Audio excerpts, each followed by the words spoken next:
Good evening. Welcome to Live United. Living United, where we have an opportunity to learn about all the great things happening in the Monadnock region that make a difference in our citizens' lives and in the well-being overall of our communities. And today I have with me Robin Christofferson. Robin is with the Monadnock Center for Violence Prevention. Thank you for being with us, Robin. Thanks, Kelly.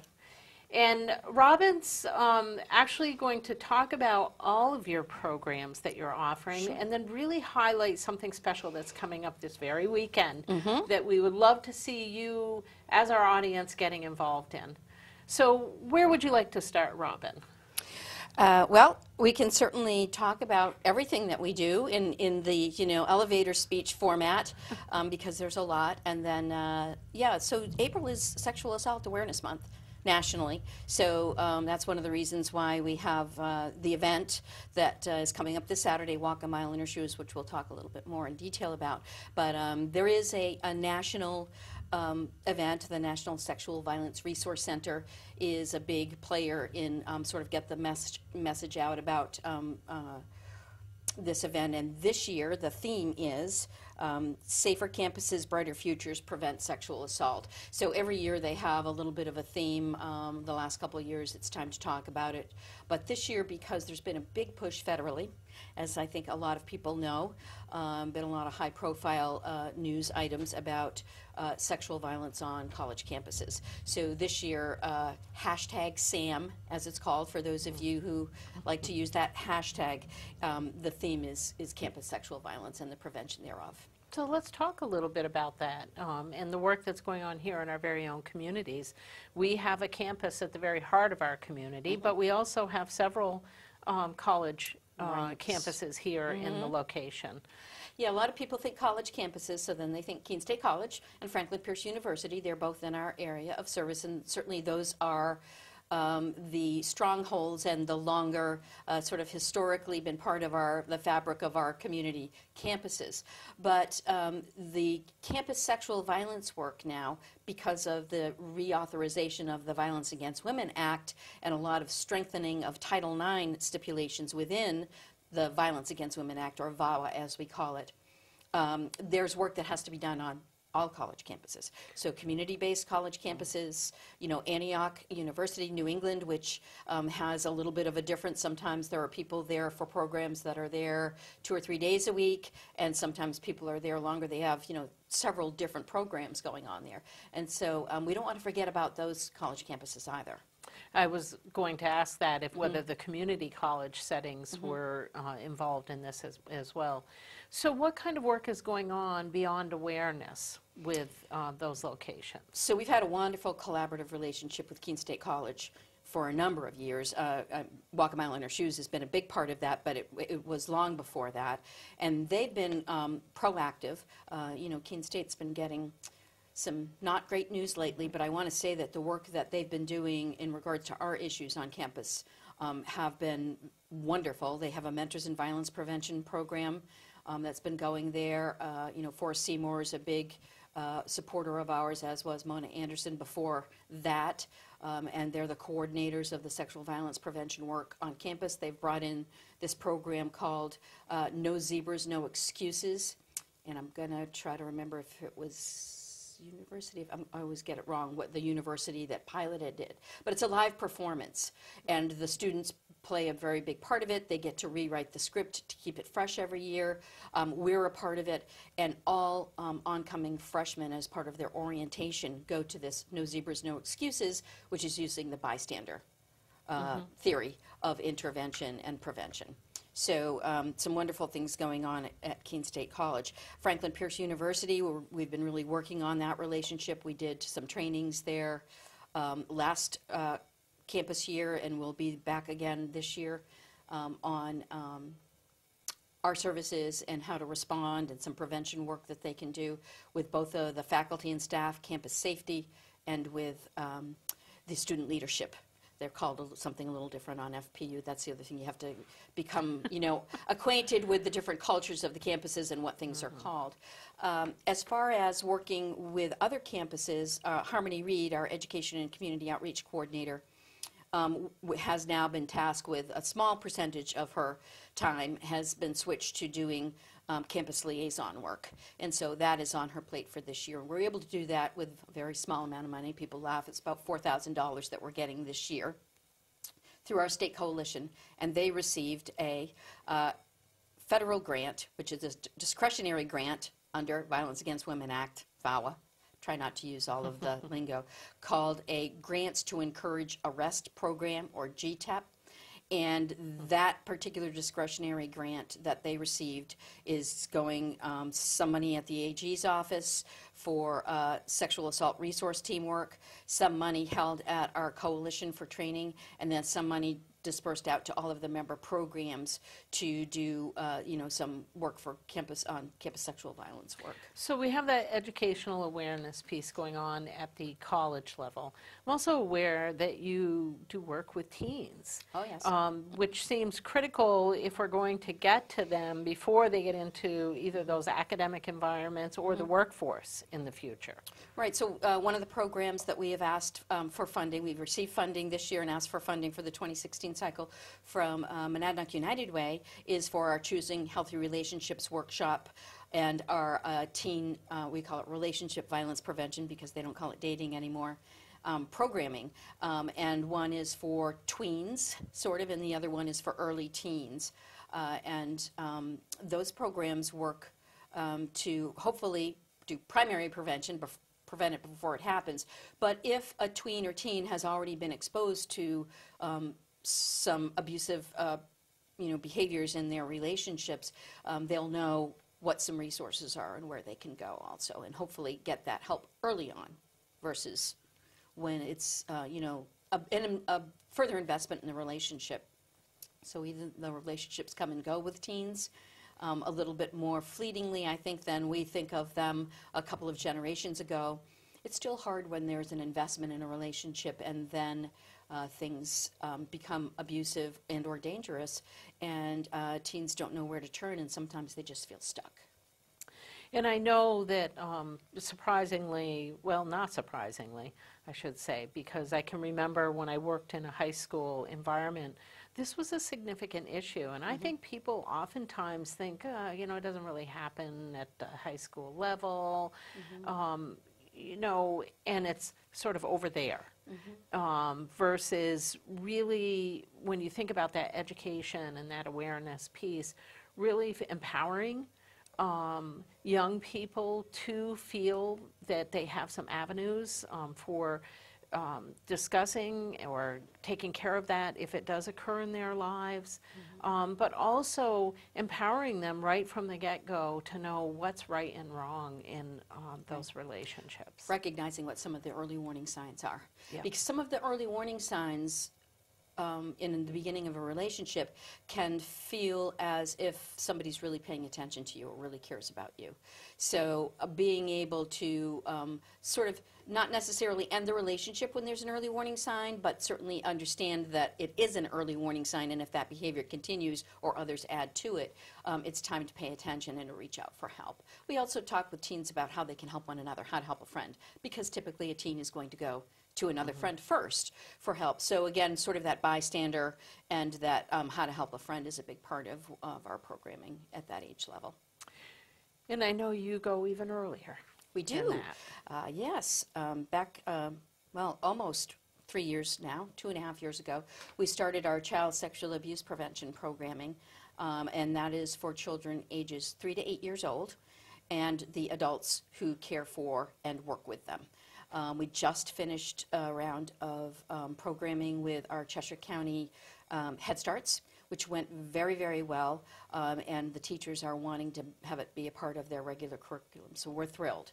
But any place that is working with children 3 to 8 years old, a nursery school, early learning, daycare, we can come and do the program. We do require that the adults get trained too. We will not go in and just do the training with the children.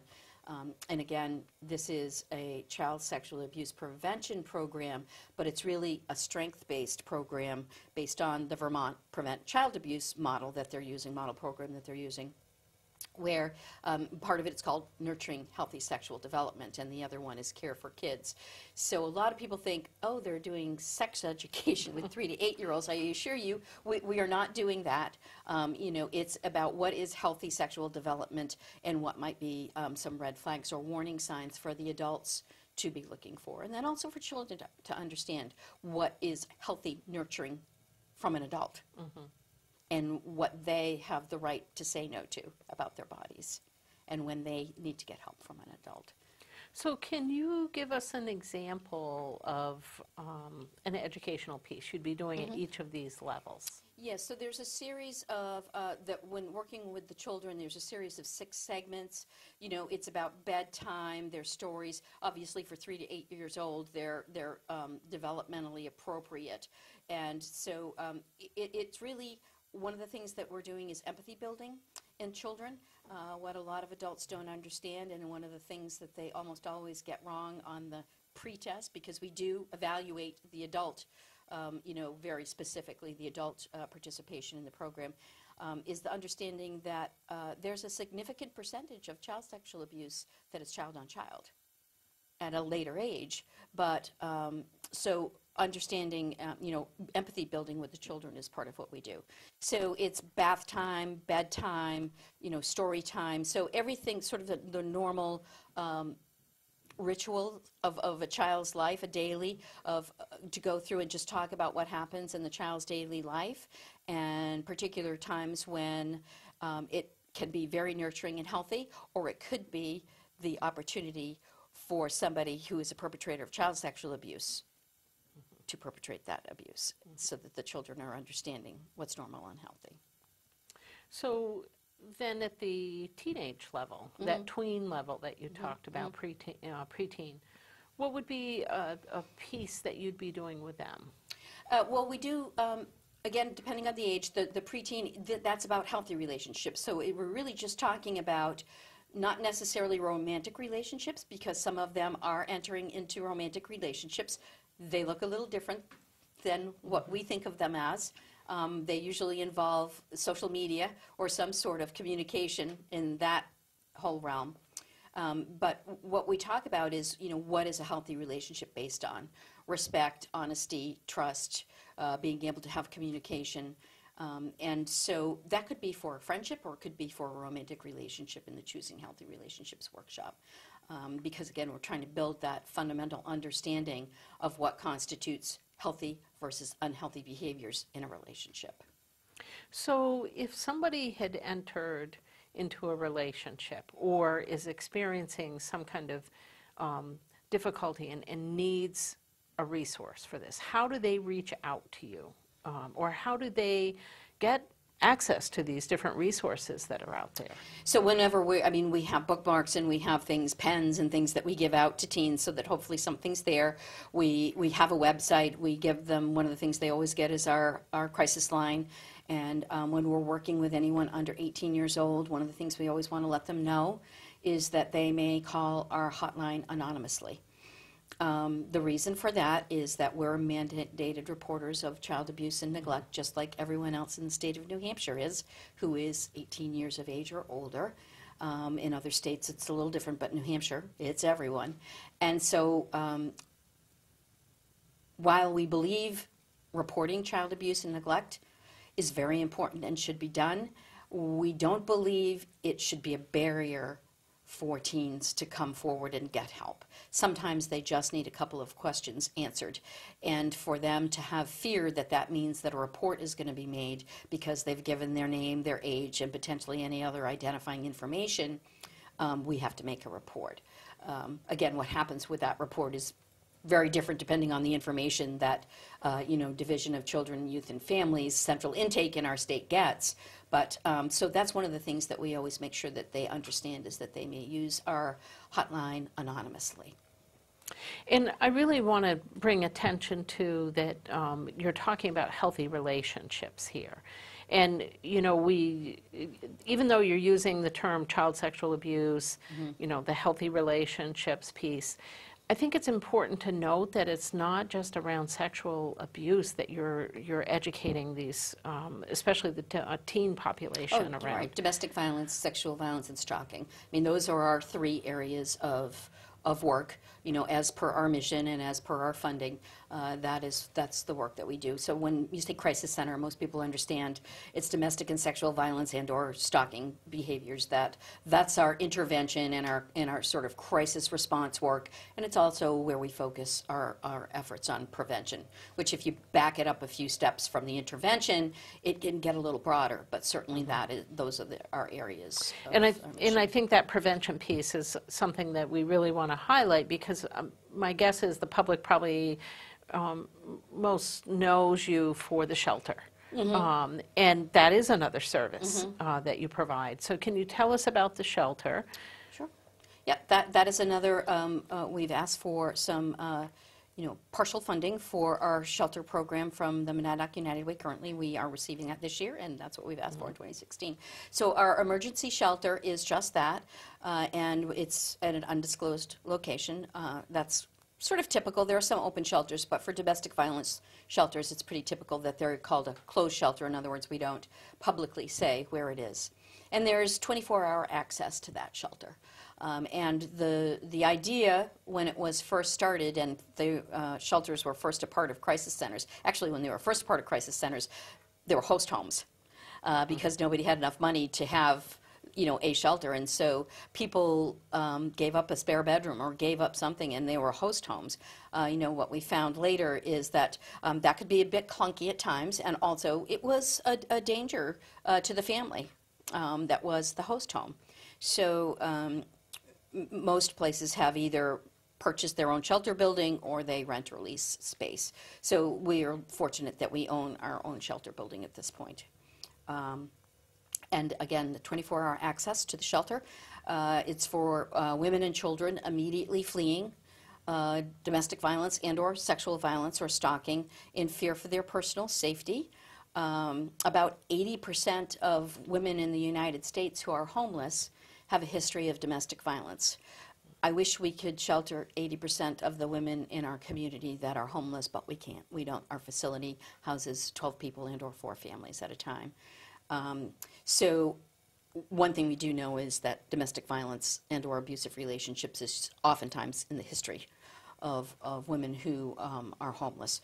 But this is, again, so our bar starts at immediately fleeing in fear for their personal safety.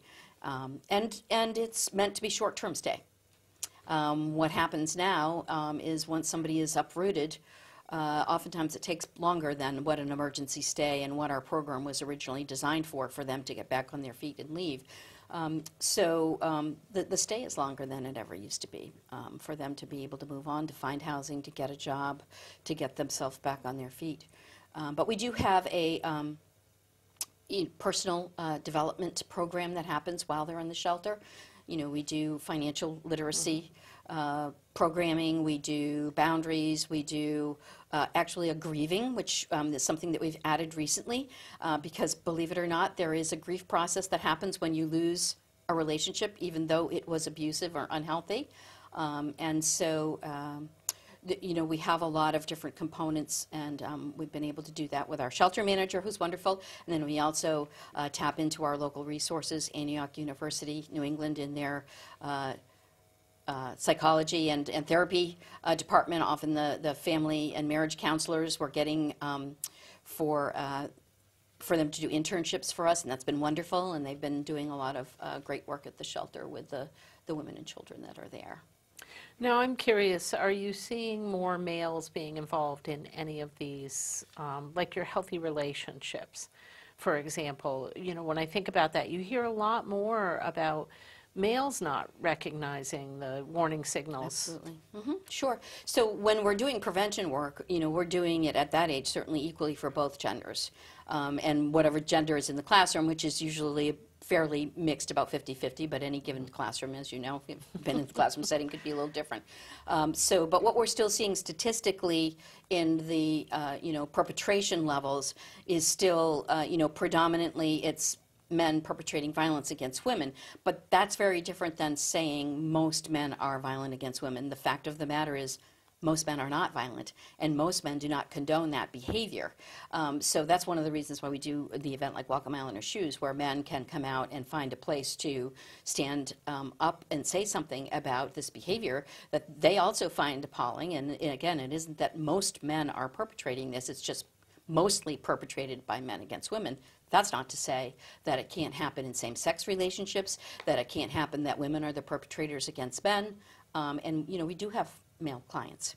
I think there's a lot of barriers for men to come out and get help because of our cultural stereotypes, again, which are oftentimes not particularly helpful to having a healthy relationship. So that's one of the things that we do in our teen program is brainstorm gender stereotypes and then talk about what sort of difference they make. Do they have an impact on healthy versus an unhealthy relationship? Do they have an impact on how young men feel about, you know, what they're doing?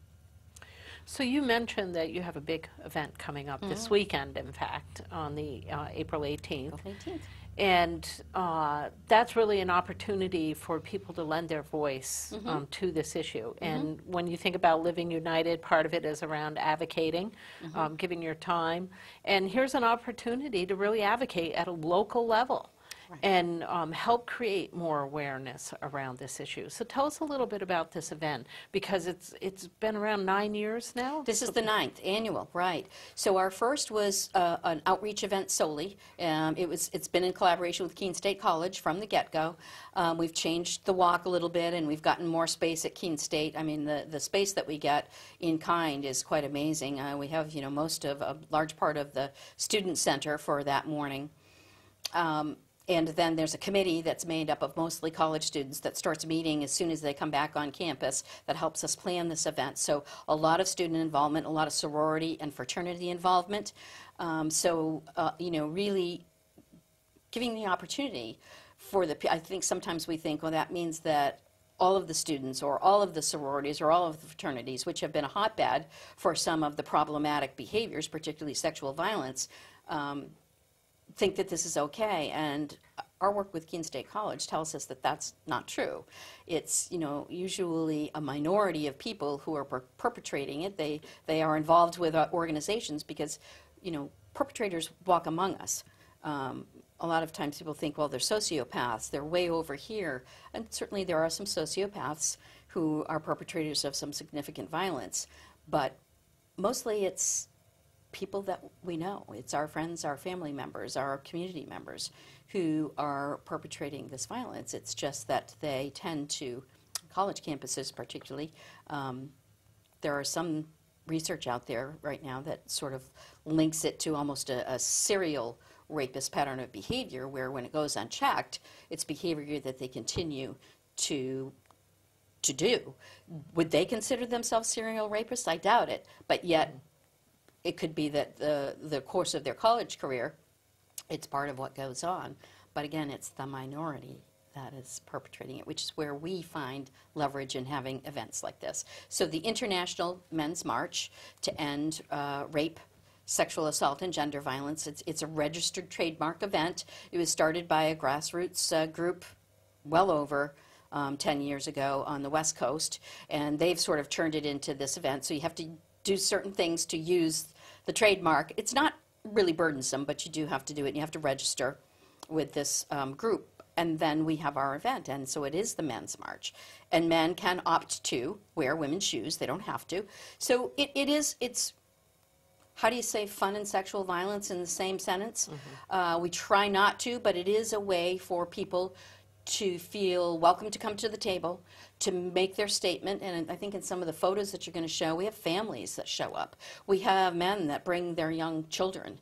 One of the pictures that you see, it's actually a little boy. It looks like roll those days. It looks like a girl because the little boy has long hair and he's got some pink rubber sort of wellies on. But that was a father who brought his little boy. You see, we have families that come out. Oftentimes the families are, you know, they have a survivor in their family, and they come out to walk and support their family member.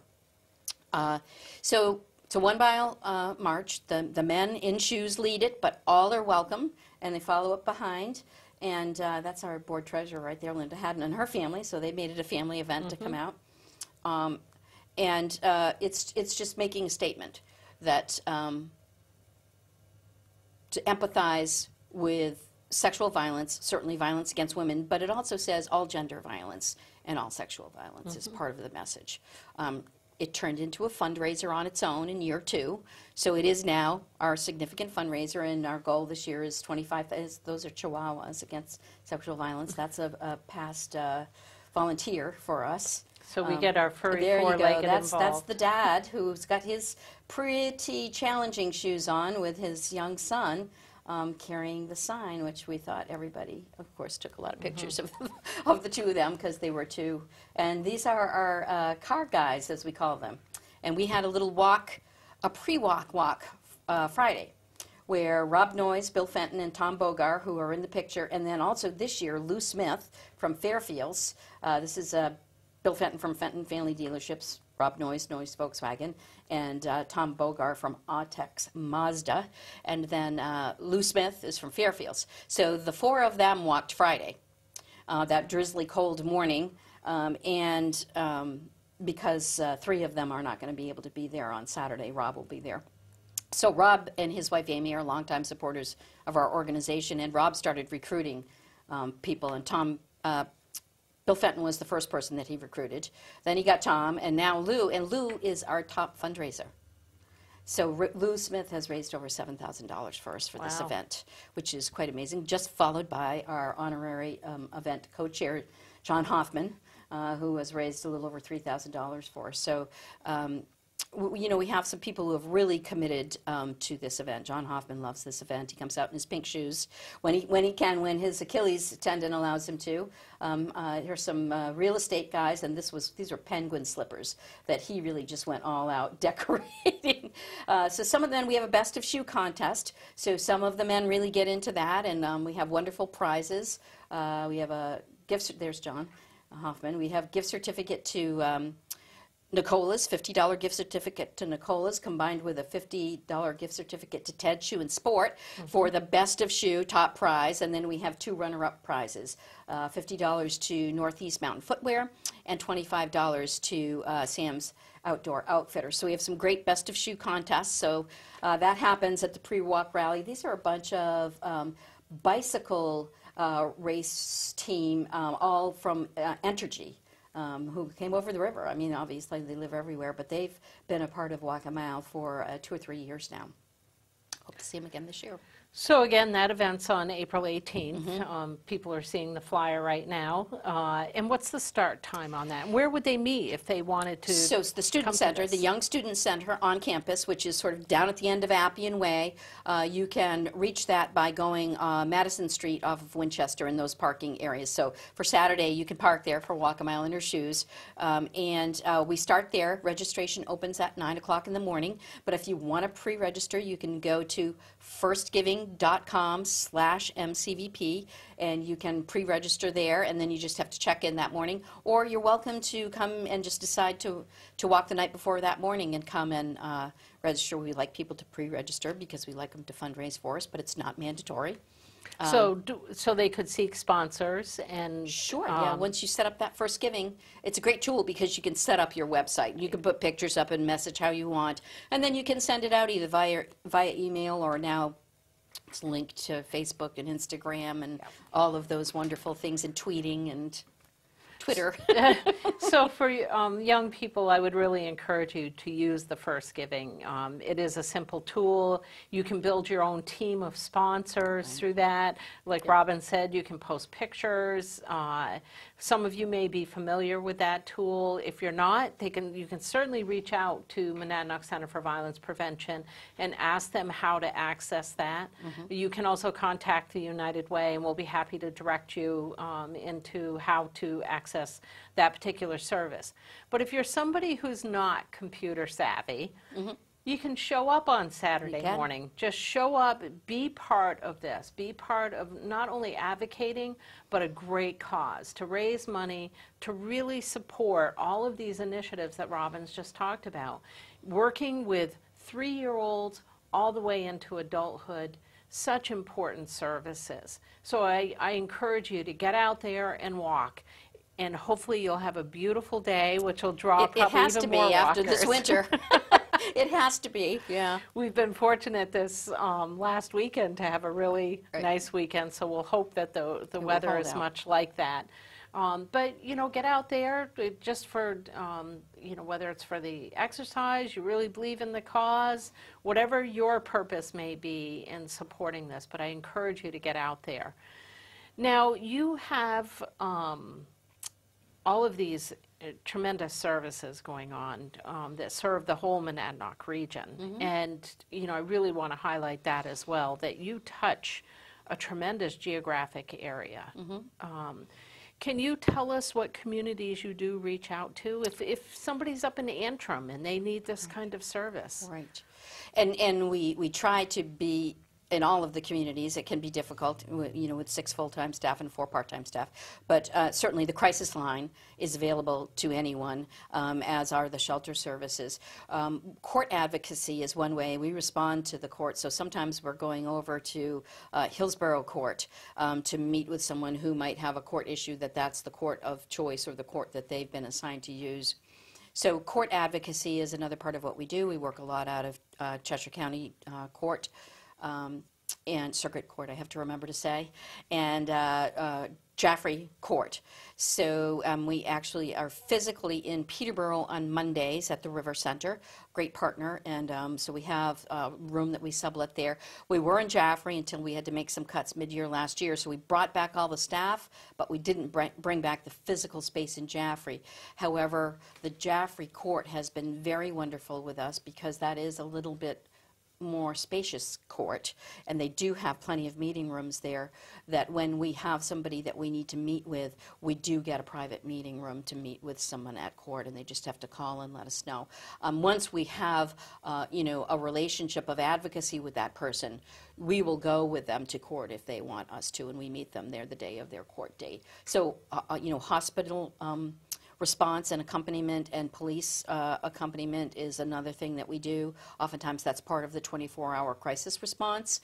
So in the state of New Hampshire, the Attorney General's protocol is that if someone presents at the emergency room and they're screened, and they're there due to either domestic or sexual violence, then we're called.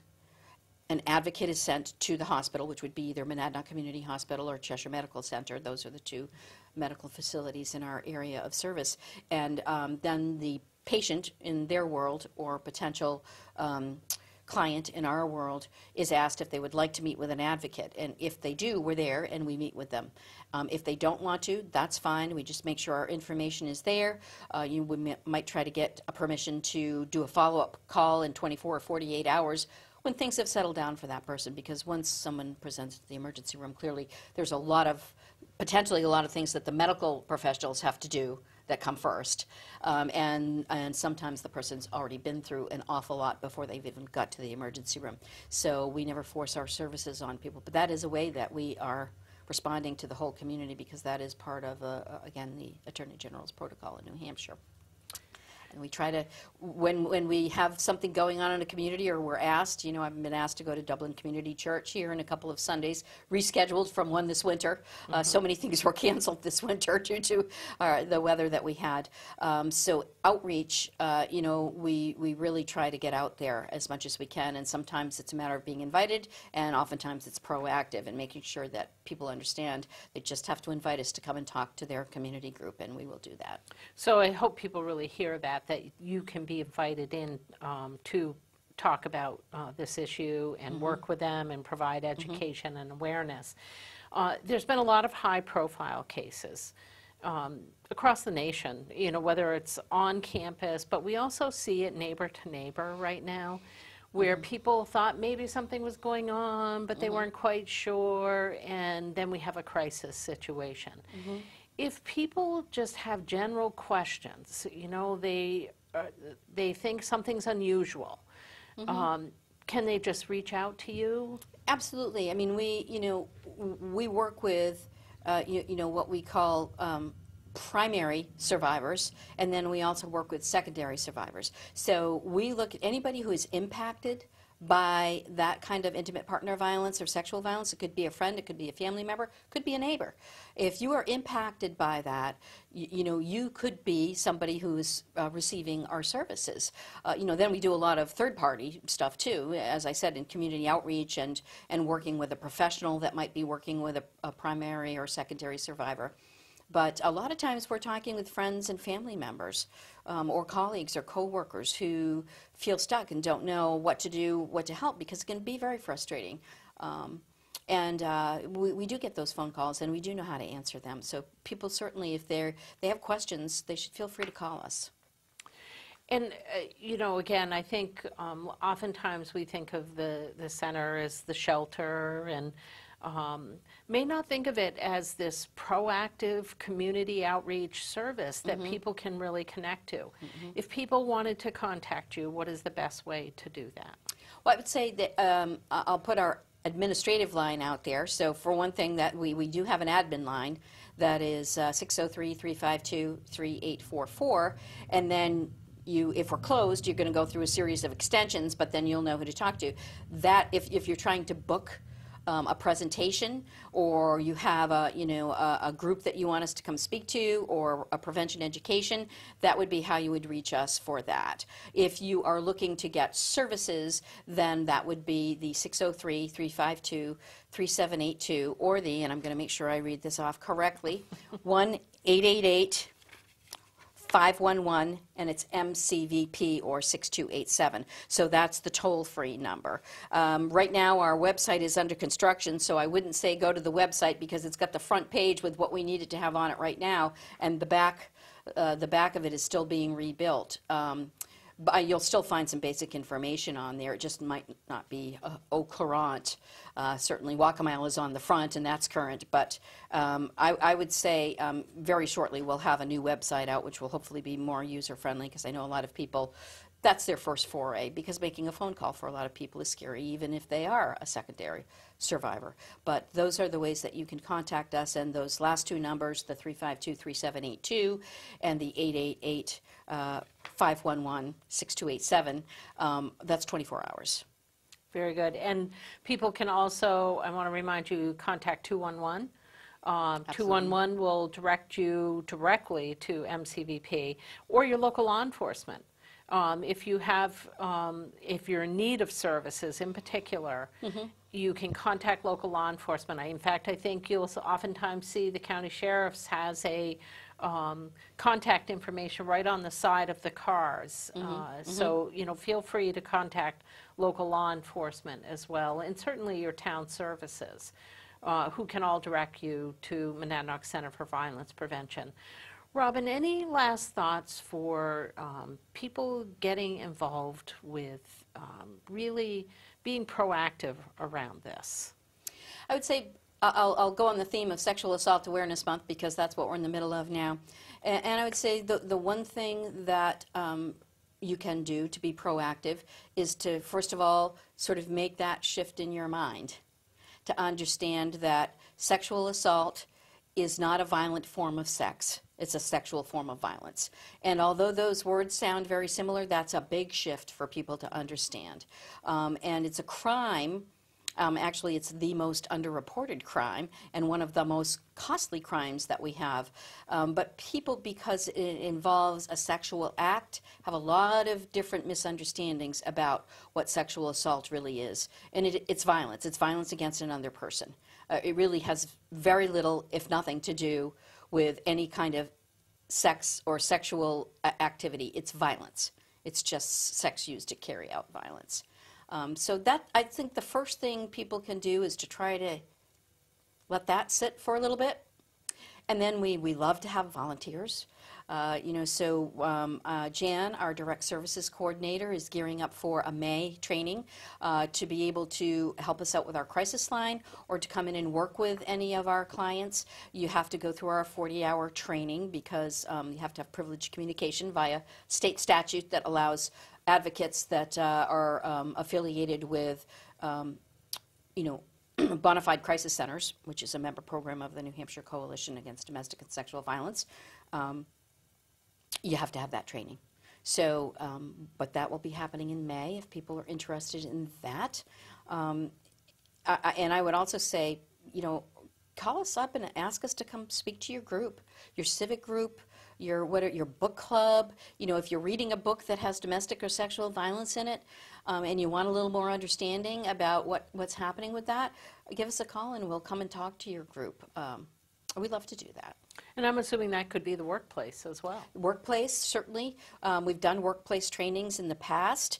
Now with Title IX and other things, it tends to have much more of a legal bent to it. So usually if we're talking about policy or creating policy, a for-profit business or a non-profit business is going to use some sort of legal service or information to set their policy. But once they've got their policy set, having us come in and have a greater understanding of what constitutes sexual harassment or what you can do to sort of change the culture of your organization.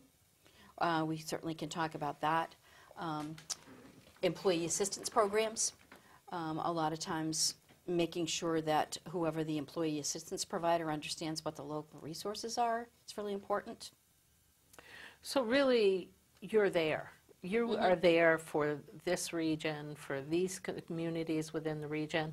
And whether you're a parent, a worker, a child, a teen, a college student, you're there for them. And just meeting such a tremendous need across the region. And I know that you collaborate with a lot of partners out there across the Monadnock region and across the borders as well.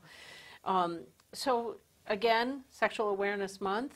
I thought Robin was, really saying something that we want to highlight is really shifting your thinking about how you look at this as an issue. And I want to remind you, opportunities to get involved. You can get involved in a one-day event, such as the Walk a Mile in Her Shoes this Saturday, if that's all the time you can give. We'll have you home by noon. It's over by noon, and you'll have the rest of the beautiful Saturday that I know it's going to be. So there you go, a half-day event, Right. and you've done something that really contributes to the well-being of the region. Or if you want to volunteer on a more regular basis, there's opportunities coming up to be trained as a volunteer to really assist people who may be in crisis and support them. And opportunities also to give and to advocate. And, even the event this weekend is an opportunity to advocate. But there's opportunities at the state level. We have a lot of budget cuts coming down the pike, potentially, to Health and Human Services, which I imagine will have some impact. Our shelter grant right now is being cut in half as it stands currently. So we'll be going and doing some advocacy. Our state coalition has public policy folks, and we, sort of follow their lead. But anybody who can pick up a phone, write an email to their legislator or their senator and let them know, how they feel about what's happening. If they feel really strongly that these services shouldn't be cut, they need to have a voice. Going to the State House is wonderful. We're looking to have at least about 50 people there the day of our hearing. Because going from, $23,000 right now is what we get in that state grant and aid emergency shelter grant. That doesn't run our 24-hour, 365-day-a-year shelter. It certainly helps, but cut in half, that would be a big hit. And I want to remind you, public, that we've been talking about this on a couple of shows now, but that as these cuts potentially come down through, it puts more pressure on the local level to fill that gap. And that is challenging and, probably can't be accomplished even in this coming year because of the way the cycles work. But, we have programs like the Women's Shelter up for potential cuts. Pick up that phone, send out an email to your local rep. It's simply being able to state how you feel about how that could impact people locally. So make sure your voice is heard. I really encourage you to do that, to be an advocate, at the upcoming event on Saturday, Walk a Mile in Her Shoes, meet out at the Keene State College, call MCVP, Monadnock Center for Violence Prevention, if you need more information about that. Again, You've been with us for Live United. I want to thank Robin for joining us. I want to thank you for joining us. And I want to remind you to live united, give, volunteer, and advocate.